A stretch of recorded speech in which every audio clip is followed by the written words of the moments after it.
పాడ్యమితో మొదలాయే మాసమండి తెలుగింటి తొలి పండుగ సిరులే తెచ్చు నిండుగా అందరూ సందడిగా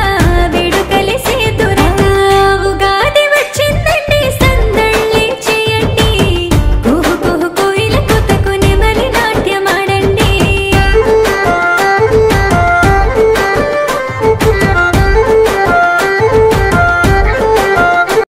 కలిపి పచ్చడి చేసి రండి